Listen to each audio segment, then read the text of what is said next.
Laissez-moi vous présenter Monsieur Bahati, un Congolais burundais depuis 1994. Vous êtes ministre en RDC. N'avez-vous toujours pas assez amassé de l'argent en RDC? Bonjour, je m'appelle Jenny Fouti. Kosiningo Kosi Fouakumenga, je suis Bénin Congo, je suis Mou Congo, je le dis, je l'assume et je le proclame.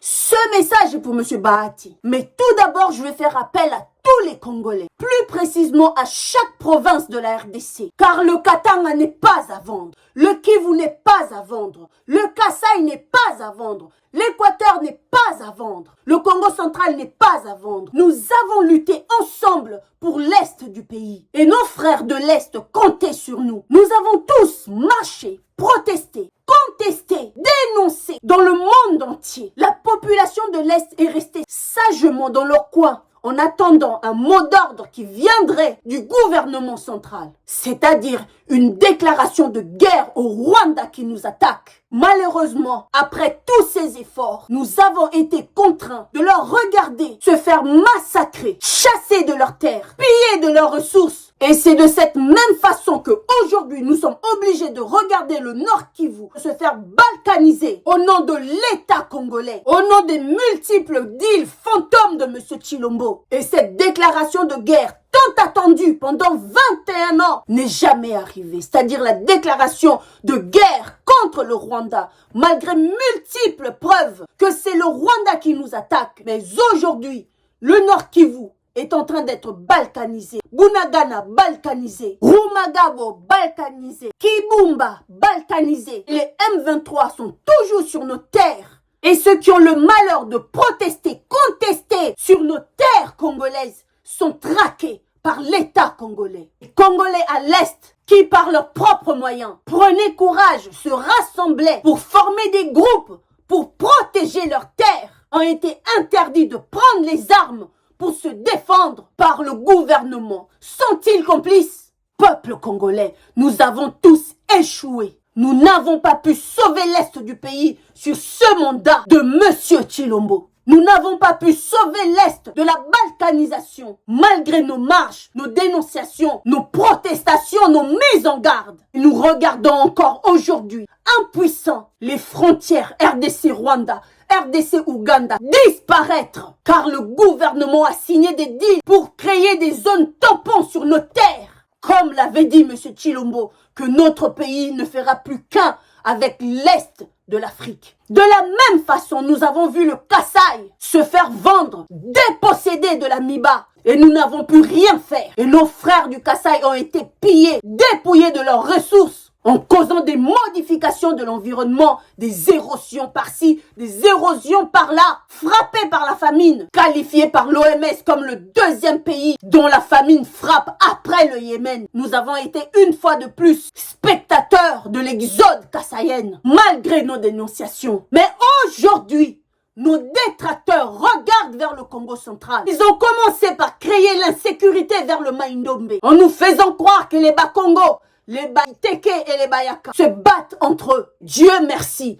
les Bas-Congo se sont levés pour dénoncer ces fausses informations. Nous avons vu les Bateke pour chasser les rebelles, assassins, traîtres dans les prairies du Congo central. Et depuis, plus rien. Les soi-disant massacres de Mai-Ndombe, informations alimentées par le gouvernement central, tribal, ont cessé. Et voilà que là maintenant, vous, Monsieur Bahati, vous entrez en jeu avec vos complices de l'Union sacrée et les traîtres Bas-Congo, sans oublier votre président de la République, Monsieur Tshilombo. Mais avant que je rentre sur le sujet de Monsieur Bahati et Monsieur Tshilombo sur le Congo central, laissez-moi vous présenter Monsieur Bahati, un Congolais burundais, ancien membre de l'UDPS, qui fut initié par le feu Tshisekedi Wamulumba, un agent double utilisé par l'UDPS pour récolter des informations au Rwanda et pour établir des relations privilégiées avec le Rwanda. Depuis 1994, vous êtes ministre en RDC. N'avez-vous toujours pas assez amassé de l'argent en RDC? Vous avez travaillé dans les gouvernements de tous les présidents de la RDC. C'est en trahissant le FCC que vous vous êtes retrouvé président du Sénat. Après avoir échoué aux élections face à Tambwe Mwamba, vous avez été chargé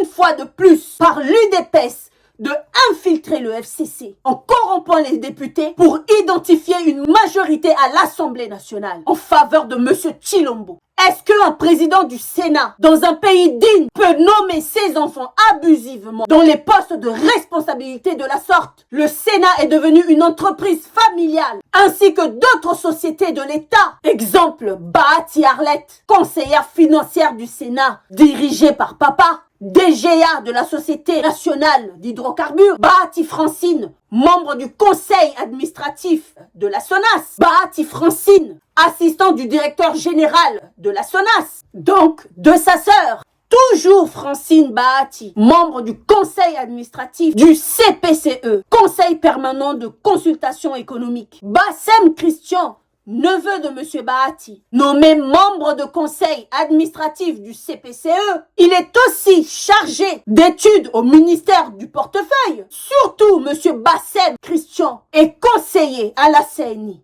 Hachem Lukwebo, neveu de M. Bahati, encore un autre membre du conseil administratif de la CPCE et sous-directeur financier à la Caisse nationale de sécurité sociale. Et il est aussi conseiller au ministère du portefeuille. Il est chargé des missions au Sénat, membre du conseil à la Régie des eaux, suppléant numéro 1 de son oncle au Sénat. Et même le mari de Francine Bahati, il est membre du conseil d'administration de la SNEL. Possi Tekla, nièce de M. Bahati, qui est administrateur à la GECAMINE. M. Bahati a fait de la RDC, grâce à M. Tshilombo, et le gouvernement tribal, son empire familial. Après avoir placé vos héritiers dans le Sénat et dans les sociétés ressources de la RDC, M. Bahati double le budget du Sénat tous les ans. Revenons au Congo central. En 2002, nombreux politiciens en RDC ont acheté des carrés miniers au Congo central, dont M.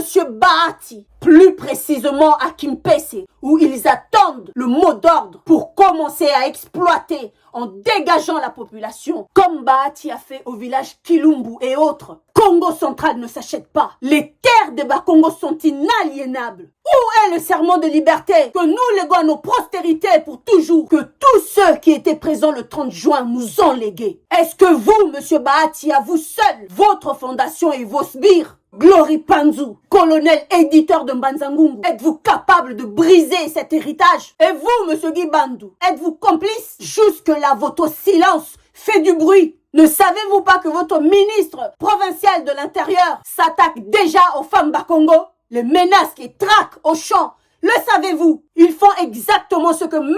Tshilombo a fait à Yaya Lubondo. Quand est-ce que les relégués de Bako vont-ils retourner dans leur village? Quand il fait de mal, raccompagnez-les chez eux, dans leurs terres. Vous les laissez brûler nos terres, déterrer nos cimetières. Est-ce cela votre agenda, M. Bandou? Kimbongo, vendu. Nkula, vendu. Mwanda, vendu. Inkisi, égorgement, corruption des chefs coutumiers, agression des chefs coutumiers, imposition des chefs coutumiers, déguerpissement de la veuve Fouka Unzola, déguerpissement de nombreux villages au Congo central, sous vos yeux ou sous votre complicité. Est-ce cela votre agenda, M. Bandou? Voilà maintenant que le Congo central est à la merci de M. Bahati Tshilombo et leurs alliés. Est-ce cela votre agenda, M. Bandou? Est vendu, Kassai vendu. Maintenant, M. Bahati et ses complices de l'UNC, dont M. Molendo Sakombi et M. le ministre de l'Intérieur, s'apprêtent à lancer une opération massive de dépopulisation au Congo central. Vous croyez que nous ne sommes pas au courant que M. Sakombi Mulendo vient récemment de modifier une loi visant à prolonger les exploitations des terres par les étrangers de 100 ans. Ce qui explique le pourquoi M. Bahati achète des villages entiers avec leur sépulture afin de pouvoir les louer aux étrangers pendant 100 ans. M. Bahati utilise l'argent de l'État congolais, l'argent du contribuable, détourné au Sénat, détourné aux sociétés de l'État par des multiples emplois fictifs pour acheter des villages au Congo central, pour balkaniser le Congo central, en privatisant une partie du Congo central, une partie du territoire Congo, pour ensuite les louer aux étrangers, les Chinois, les Rwandais, les Ougandais, nos ennemis. Monsieur Bahati, vous blanchissez l'argent détourné au Sénat en achetant illégalement des villages au Congo central. Grâce à Monsieur Tshilombo, aux membres de l'UNC et au Bas-Congo, traître. Monsieur Bandou, membre de l'UNC, beau-frère de Monsieur Kamere. Monsieur Molendo Sakombi, membre de l'UNC, du Cash et de l'Union Sacrée, qui implique donc l'UDPS, dont Monsieur Chilombo. Peuple Benakongo, alerte, alerte, alerte. Le Congo central n'est pas à vendre. Le Congo central n'est pas à acheter. Les accords signés par M. Chilombo restent méconnus de tous. Voilà pourquoi ils vendent le pays au plus offrant. Entre-temps, ils préparent leur fuite en achetant des biens à l'étranger. Toi, Benakongo, où iras-tu lorsqu'on vous ramènera des Rwandais pendant 100 ans dans vos territoires? Où irez-vous? Au Kasaï, on ne veut pas de vous. Au Katanga, c'est déjà saturé. Kinshasa est débordé. Où irez-vous? Où fuiras-tu, Benakongo? Ils sont en train de placer des pions dans toute l'étendue de la RDC pour nous asservir. Les nominations des bourgmestres issus du Grand Kasaï dans toutes les provinces de la RDC.